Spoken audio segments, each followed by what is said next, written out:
வணக்கம் நண்பர்களே. இன்னைக்கு நம்ம டெம்பிள் விளாக்ல பார்க்க போற கோவில் எங்க இருக்குது அப்படின்னா, தேனியிலிருந்து குமுளி போற லைன்ல லோயர் கேம்புக்கு முன்னாடி இந்த கோயில் இருக்கு. இந்த கோயிலோட நேம் என்னன்னு சரியா தெரியல. ஏன்னா இந்த கோயில்ல நேம் போர்டு எதுவுமே நான் பார்க்கல. ஏன்னா ஒவ்வொரு டைமும் இந்த பக்கம் சபரிமலை சீசன் போகும்போதெல்லாம் லெஃப்ட் சைடில் இந்த கோயில் பார்த்துருக்கேன். ஏன்னா எல்லா சிலையுமே பெருசா இருக்கும். நானும் யோசிப்பேன், என்னடா கோயில் இது புதுசா இருக்கு, ஒரு டைம் இந்த கோயிலுக்கு போகலாம் அப்படின்ட்டு. இந்த டைம் போனப்ப அந்த வாய்ப்பு கிடைச்சிச்சு. ஸோ அதனால தான் இந்த வீடியோ எடுத்திருக்கேன். சப்போஸ் உங்களுக்கு இந்த கோயிலோட நேம் தெரிஞ்சிச்சுன்னா மறக்காம கமெண்ட் பண்ணுங்க. இப்போ வீடியோ ஸ்கிப் பண்ணாம ஃபுல்லா பாருங்க. நீங்க தேனியிலிருந்து வரும் பொழுது கூடலூருக்கு அப்புறம் இந்த கோயில் உங்க லெஃப்ட் சைடில் வந்துடும். கரெக்டாக அந்த கோயிலோட ஸ்டாப்பிங்கில் பெரியார் மின் நிலையம் அப்படின்ற போர்டு இருக்கும். ஏன்னா அதுக்கு பக்கத்தில் ஒரு ஆறு ஓடுது. அந்த ஆறுல இருந்து தான் இந்த பெரியார் மின் நிலையத்துக்கான மின்சாரத்தை எடுக்கிறாங்க.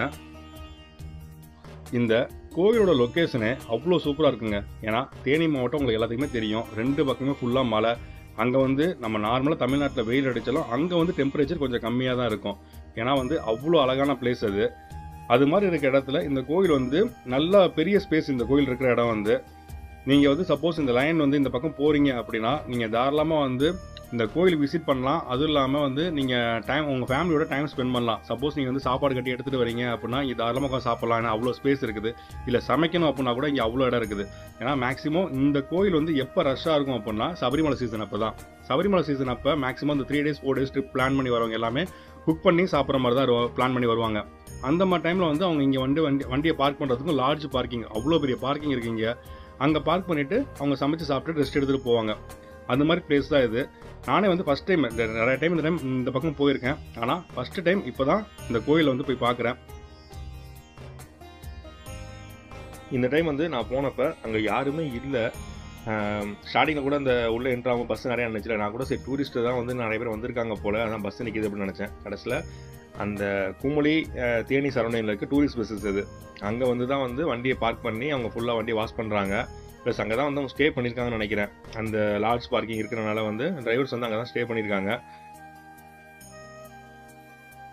இதுதாங்க அந்த சாமியோட சிலை, அம்மனோட சிலை. மேலே சிவனோட தலை மட்டும் வச்சுருக்காங்க. இப்போ என்னன்னு தெரியல, இது மாதிரி பெரிய பெரிய சிலை வைக்கிறது எல்லா ஊர்லேயுமே ட்ரெண்டிங்காக போயிட்டு இருக்குது. நான் முன்னாடிலாம் கோயில் அப்படின்னா நார்மலாக சின்ன கோயிலாக இருக்கும், சின்ன சிலை தான் மேக்ஸிமம், சாமி அப்படின்னா அவ்வளோதான் இருக்கும். ஆனால் இப்போ எல்லா ஊர்லேயுமே இது மாதிரி பெரிய சிலையை கட்டுறது ஒரு ட்ரெண்டிங் மாதிரி கொண்டு போயிட்டுருக்காங்க. இல்லைன்னா இது மாதிரி கட்டுறது ஒரு அட்ராக்ஷனுக்காக கூட சொல்லலாம். ஏன்னா இந்த கோயில் கரெக்டாக 100-150 மீட்ரு தள்ளி தான் இருக்கும் பைபாஸில் இருந்து. ஒரு 2-3 ட்ரிப்பு பார்த்தனால சரி ஓகே அப்படி என்ன தான் இருக்குன்னு சொல்லிட்டு பார்க்கணுன்றதுக்காக தான் நானே இன்றைக்கி வந்திருக்கேன். அதனால கூட இருக்கலாம். இந்த கோயில் லொக்கேஷன் பாருங்கள், ஃபுல்லாகவே மழையாக தான் இருக்கும். சம்மர் ரெயின் வேறு நான் போன டைமில். இப்போ இந்த ரெட் அலர்ட் விட்டுருந்தாங்கல்ல மே லாஸ்ட்டில், அந்த டைமில் போனது தான் இது.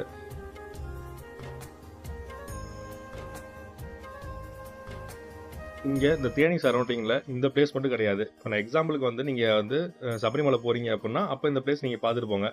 இல்லை தேக்கடி வாகமன் போகிறீங்க அப்படின்னா கண்டிப்பாக இந்த பிளேஸை தாண்டி தான் நீங்கள் குமுளி வழியாக தேக்கடி வாகமன் போகிற மாதிரி இருக்கும்.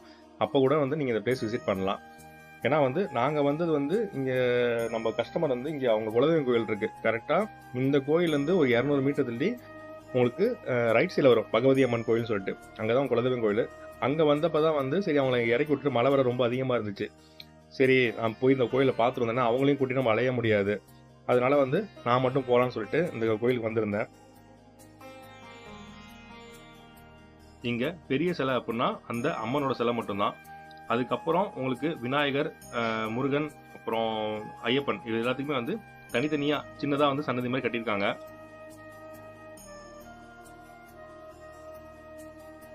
இதுதான் அந்த விநாயகரோட சிலை. மழை அதிகமாக இருந்தனால மித்த சன்னதிலாம் நல்லா கவர் பண்ண முடியல. ஏன்னா மொபைல் வேறு நனைஞ்சிட்டே இருந்துச்சு. அதனால் ஓரளவு தான் இந்த வீடியோ கவர் பண்ண முடிஞ்சிச்சு. சப்போஸ் நீங்கள் வீடியோவில் பார்க்குறதோட இந்த பக்கம் வந்தீங்க அப்படின்னா நீங்கள் நேர்லேயே பார்க்கலாம். இப்போ தாங்க நம்ம ஒயிட் ரேஞ்சர்.